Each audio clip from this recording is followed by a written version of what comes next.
Hello and welcome. You're watching a special edition of Left, Right and Center. Banks say they are dry, but then how come so much black money in new currency is flowing through the system?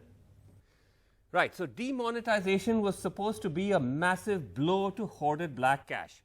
But every day, hordes of cash is turning up in new currency.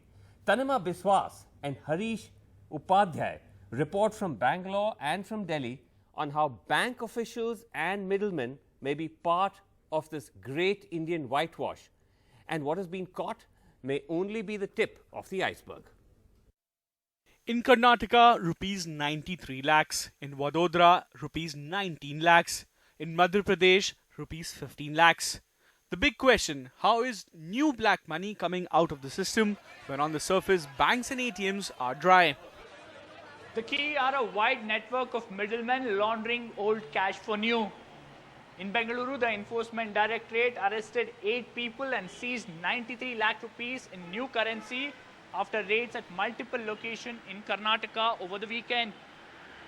ED officials approached the touts posing as interested parties wanting to convert old demonetized currency and trapped the middlemen. The raid came after crucial information was revealed during the interrogation of S.C. Jayachandra, the Karnataka engineer who was raided, and rupees 5.7 crore in new notes was seized. But how did these touts manage so much new currency given the restrictions on withdrawal? The answer, investigators say, may lie with corrupt bank officials working in tandem with middlemen. There's a ceiling of converting 4,000 rupees of old currency per person.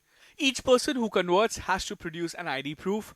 This is time consuming given long queues. According to sources in investigative agencies, a middleman or black money hoarder collects multiple IDs of his co-workers and gives them to corrupt bank official. Against these IDs, the hoarder gives the bank official the equivalent amount of old currency. Against this, the corrupt bank official will give the hoarder the equivalent amount in new currency.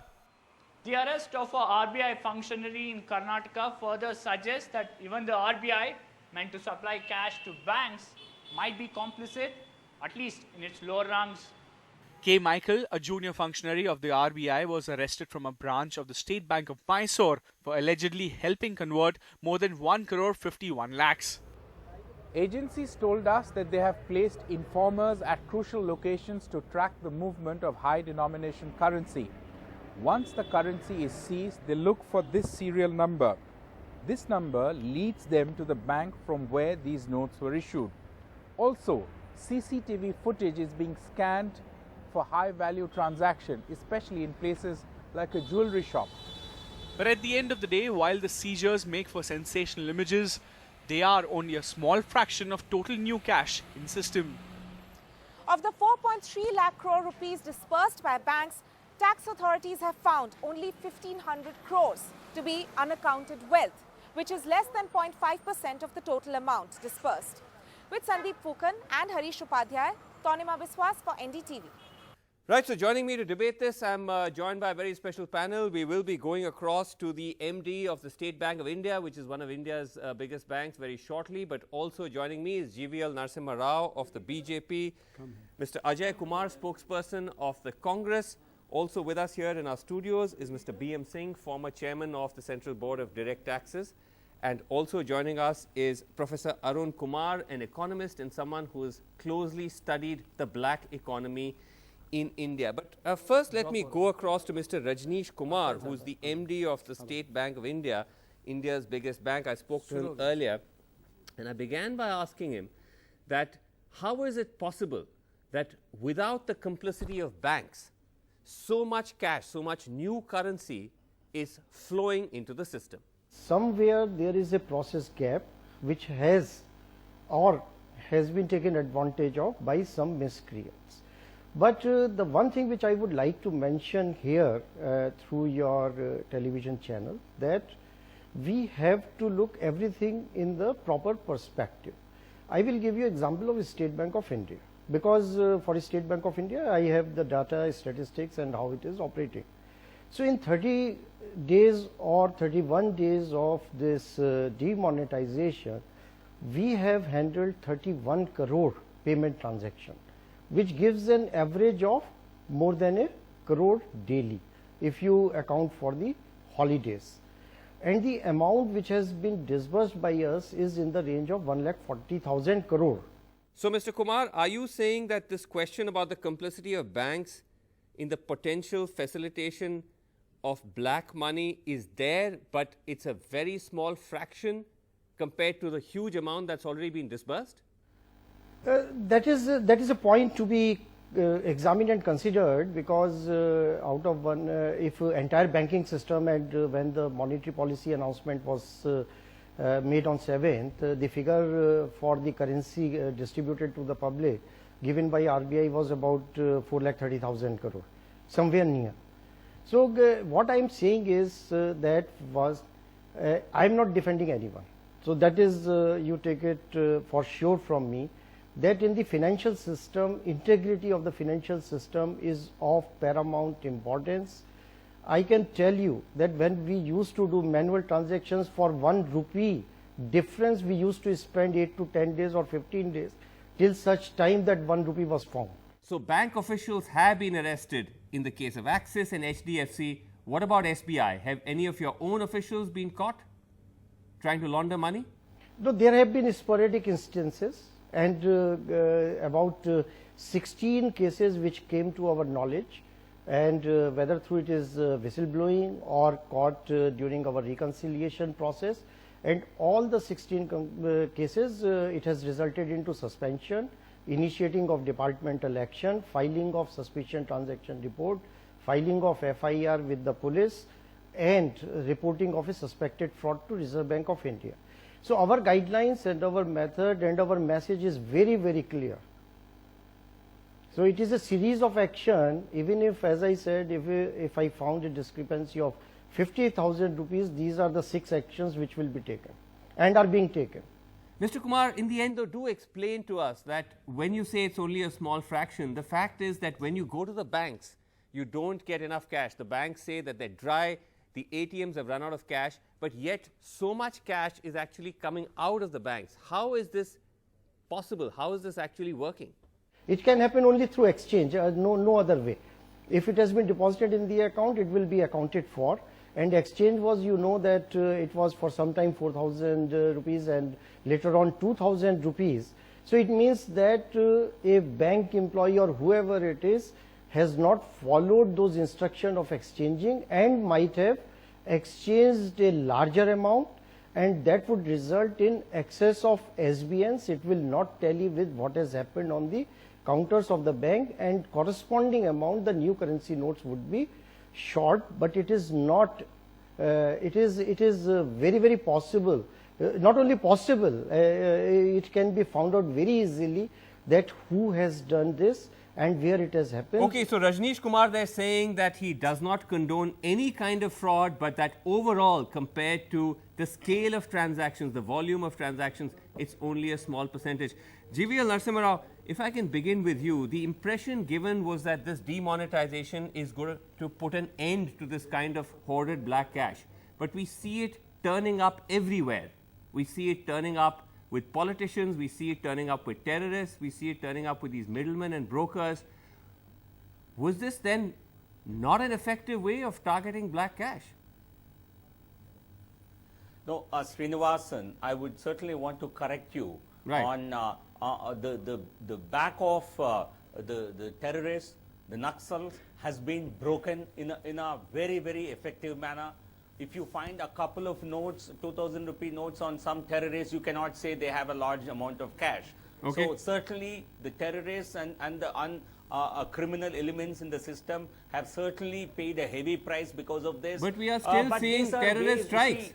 But we are sadly still seeing terrorist strikes. So how can you say that backs of terrorists are broken? You see, you can tell me any one part of the country, except Jammu and Kashmir, where there has been an infiltration, there has been an influx of terrorists in the last several years. Except that part, I think even in Jammu and Kashmir, the protests of Jammu and Kashmir have almost vanished. But what do you make of and the Naxals? What do you make of the fact, if you take away terrorists and Naxals, what do you make of the fact that so much cash is still turning up everywhere? Just today, 4 seizures have happened of black money in new currency. No, Srinivasan, this proves the point. I think why would these people convert this into new currency if this was not ill-gotten money? So that clearly shows the fact that a lot of money, through unscrupulous means, money was exchanged. That I accept. And that's the reason they are being caught in every city of the country. So that clearly shows there was a lot of illegitimate cash to begin with. Right. So people who question existence of currency in an illegal form, I think they have to really re-question their own hypothesis. Okay, let's get Ajay Kumar. All this money, converted money.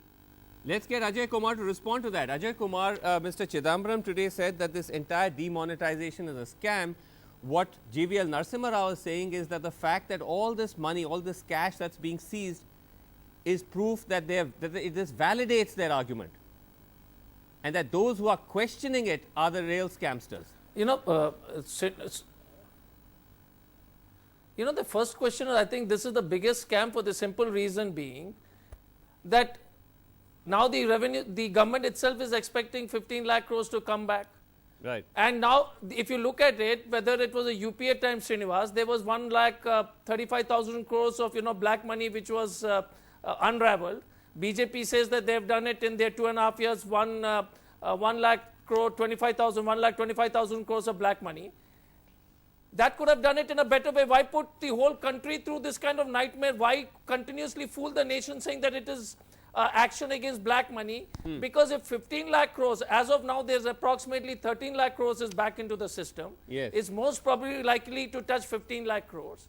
Then what did the government do? And what was the end objective? And the most important, Srinivas, I'll just finish with one thing. Now the Prime Minister, the Honorable Prime Minister doesn't seem to be talking about it at all. He now talks about cashless. I'll come so to this cashless. So the fact is that this government, and last, how is... I want to come to this, Sorry, the cashless and the moving of goalposts later. I just want to quickly get Mr.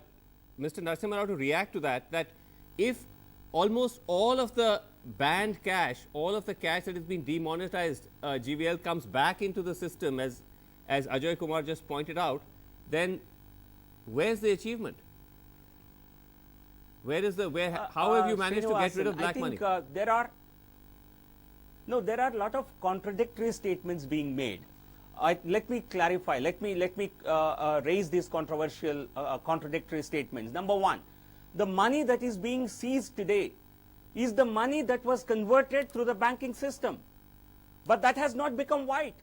Today it has been caught, and these people have no explanation. Therefore, this money will be seized. And a lot of money that has come into the banking system, it has not automatically become white money. I think a lot of these people will be questioned. A lot of money will be recovered. And the new taxation act that has been cleared. Okay, let me on that then. That has been cleared. Let me put that in perspective then for our viewers. Just a second. People cannot get away by depositing unaccounted money. Okay, let me put that in perspective for our viewers, because, and we said this in our report, that while it looks, when you see all those seizures, it looks sensational. It looks like so much is being caught. But actually, in the overall scale of things, it's a very, very small percentage. So, totally, according to the CBDT figures, as of about a week ago, about 1,500 crores of unaccounted wealth has been found, and about 150 to 200 crores has been seized. Now, that is just 0.35% of the total 4.3 lakh crores which has already come out of the system. So, it's a very, very small fraction of money which has actually been caught, and whether that percentage goes up or not, we don't know. If I can just get Mr. BM Singh in on that you wrote a piece, pain versus gain at Mint, looking at the sort of cost benefit analysis of this, and the CBDT is actually the tip of the sword when it comes to trying to trace all these tranches of black money. Correct. Now, as I mentioned, that the amount that's already come out of the system is huge, and the seizures are a very small percentage. Correct. I mean, is that really the story here? That even if the tax officials do their best, it's impossible for them to try and monitor all these lakhs of transactions. Yes, you must understand that the amount of manpower at our disposal is very, very meager compared to the task at hand. Right. And as far as these seizures that taken place and they caught so much money, I would say that such search and seizure operations would have taken place even if this demonetization had not taken place. And money could have been caught, whether in old currency or now in new currency. The money could have been seized. But since you in a much more targeted way. yeah, much more targeted way, because you see, like I wrote in that piece, that one of the biggest things, this is only the tip of the iceberg, only 10, say maximum 10-12% must be in the cash. Right. Mostly it is embedded in property, in jewelry, in weddings, and most of all in the whole electoral system. Now, unless you can sort of tie up those loose ends, right, it's not something which will result in a great benefit to the country. You're saying that you should have gone for it, actually done a surgical strike. As they say, when you talk of surgical, you could have just gone after those entities, those individuals, who are actually involved with the black economy, who are doing the trading, who are doing the laundering and all of that, instead of burning down the whole forest. No, this is like carpet bombing. We have bombed everybody. We have there's so many people who are the poor who are not getting the daily wage. Can I get a quick response from you, GVL, before I go to Professor Arun Kumar, that a lot of the people, the poor folks who are standing in queues, are still supporting this, because somewhere they feel that while we are suffering, so are the fat cats. Their black money hoards are getting wiped out, while actually, as we just heard from Mr. BM Singh, they're not getting wiped out. They're either able to convert their money successfully, or their money is already parked in real estate or gold or other parts of the black economy. No, Srinivasan, I think let's have a perspective in the entire discussion. Please allow me a minute or two to place all the facts in this case, so that the viewers are better informed. So that others can also come in. I think this is not, yeah, very briefly. So I think this is again this argument that we are looking at only cash is I think partial, is untrue, because we are looking at in the new taxation bill that has been cleared, there is a mention of how much gold one can hold, beyond which they have to give, they have to justify. There is a Benami Property Transactions Act which has come into effect from 1st of November. So this is one of the several measures that this government has taken, and this is not the only measure. And only money that has been seized, that doesn't become black money. I think under the new act, I think a lot of people are going to volunteer to accept a lot of money deposited by them as ill-gotten money, pay 50% penalty, and then pay and then deposit 25% in a separate fund for the poverty alleviation schemes. So you will eventually look at the figure once such statements, once such disclosures are made by people. And those who do not make such disclosure end up paying 80 to 90% of the total money. But you've already, hold on. You've already had a disclosure scheme, and that disclosure scheme didn't yield as much as perhaps you'd expected. So now you have another disclosure scheme. It's a forced disclosure. Can I just get Professor Arun Kumar? This is a forced disclosure. Okay. Can I get Professor Arun Kumar in on this? Once you have put the money in the bank, if you can't justify, you have to disclose. Okay. Professor Arun Kumar, if I can just bring you in, you've argued persuasively that when you look at the overall scale of the black economy, the percentage of hoarded cash is very small, and that trying to demonetize just to go after that is similar to what Mr. Singh said. It's carpet bombing, when you could have been much more surgical. Right. When you see now, when you see these little pockets of cash being discovered, the government says this is proof that we're succeeding. Would you buy that argument, or would you suggest that this is just scratching the tip of the iceberg? Yeah, actually it's only scratching the tip of the iceberg, because as I've argued that of the total black wealth, which is held in a variety of forms, the cash component may be 1% or less of it. So basically, even if say 2 to 3 lakh crores of black cash is there, since it's coming back, most of it, it'll be very difficult to prove that this is actually black cash. And the reason is that the black economy and the white economy are completely intertwined. They're not separate economies. So cash can move from the black economy to the white economy, and white economy to the black economy. Right. And that's what you're seeing, that as new currency is being released, new currency is going into the black economy, because people who had hoards of earlier cash, they're converting it to new cash. So therefore, what it shows is that this conversion is taking place. Secondly, when people are depositing money less than 50,000 rupees into different accounts, that also will be very difficult to track. Thirdly, as has already come out, if you the income tax department barely manages to scrutinize about a few lakh accounts every year, but now you may have to scrutinize a few crores of accounts, and even if you were to computerize it, I think that's not going to happen. The next point I want to make is that the amount of the money that you're able to catch may be only 3% of the total. This percentage comes out of the gold situation, where it was found that the regulatory authorities are only able to catch 3% of the illegal activity. So suppose 3,000 crores of the wealth has been caught, it implies that roughly 1 lakh crore must have been done, and that's why only 3% has been caught. So this is the tip of the iceberg that's being caught. And given that our banking system is very leaky, our bureaucracy is very leaky, and even the Reserve Bank, there's a certain degree of leakiness there, because earlier it was found that in the currency chests also some illegal and counterfeit currency was there, and which could not have happened without the connivance of the people who are running the currency chest. Those are all valid points. In fact, just today, somebody who is a lower functionary of the RBI was arrested by the CBI in Bangalore. On the point about the tax department being completely understaffed, here is some data we have. The total number of bank accounts in India, 40 crores. The assumed, even if you assume 1% of these accounts are red flag, that comes to 40 lakhs. And the officials available for checking this are just 4,000. So each tax official is essentially checking 1,000 cases, which is 12.5 times the usual average. That's the scale of the challenge, before them as they try to,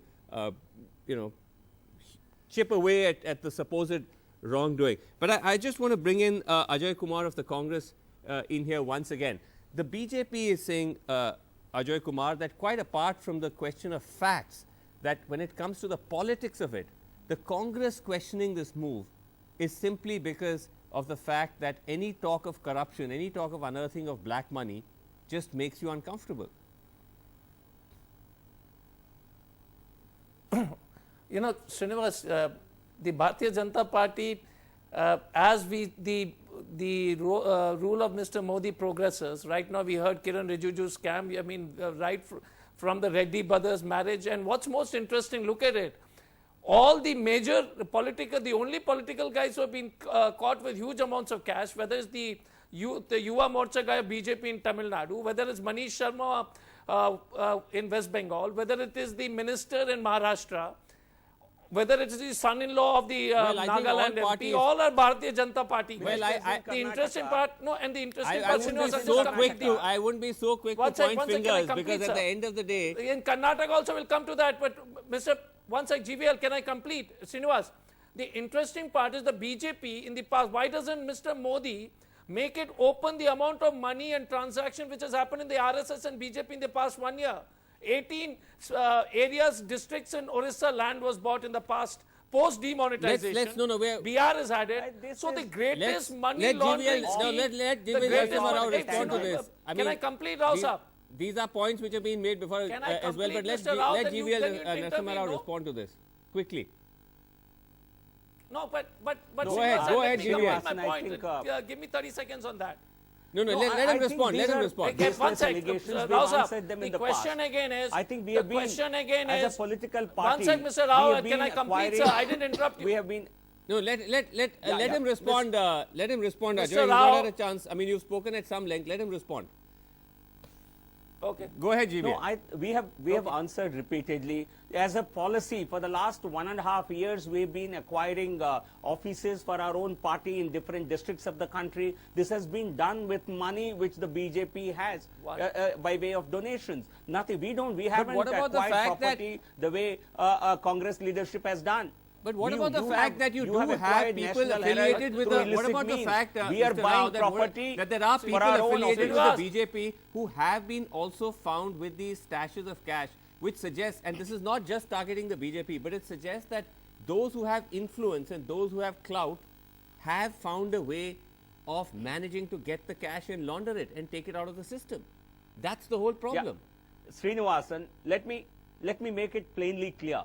I think whoever, I think it does, I'm not saying that anybody who has some connection with the BJP will not have any money like this. I think whoever it is, whatever position they hold, in any party or outside. I think they are to be proceeded against. I think this is a clear line from the Prime Minister and from the government. It Right. does If not I can get matter the what last their word. party affiliation is. Can I get the last word from Mr. Singh, because we must have give everyone a chance to speak. Mr. Singh, in conclusion, you know, were there a chance to roll the clock back, which there isn't now, but had we had that opportunity, what would have just been, in your view, one or two simple ways of actually going about it, which wouldn't have caused, as you said, this carpet bombing? Yes. You know what happened? We have this income tax declaration scheme. Yes. Now, if the demonetization had also been kind of clued in with the declaration scheme, and people would have said, okay, your money as of that date will be demonetized, no longer legal tender, but you can deposit 30% or 35, 40% will go to the to the government for infrastructure projects, and the rest you can keep. Maybe we would have had a greater success. As it is, they wouldn't have required to put it in various accounts of agriculturists and other small income players to try to do it. And those people in any case are taking 25, 30% off the top. So that would have, maybe got better results for the government. But again and again I say, why don't you target the property deals? Why don't you target the electoral expenses, and why don't you target the do it in a more focused way rather than try and just set fire to the whole forest? Well, the BJP is saying that they're also taking those steps, but again, we'll have to wait and see when they actually start to bear fruit. I know that more points. Some of you are waiting to make more points, but I'm told we're completely out of time. We will, of course, keep returning to this debate and to this big story. Thank you all so much for joining us. For the moment, from all of us here on the LRC team,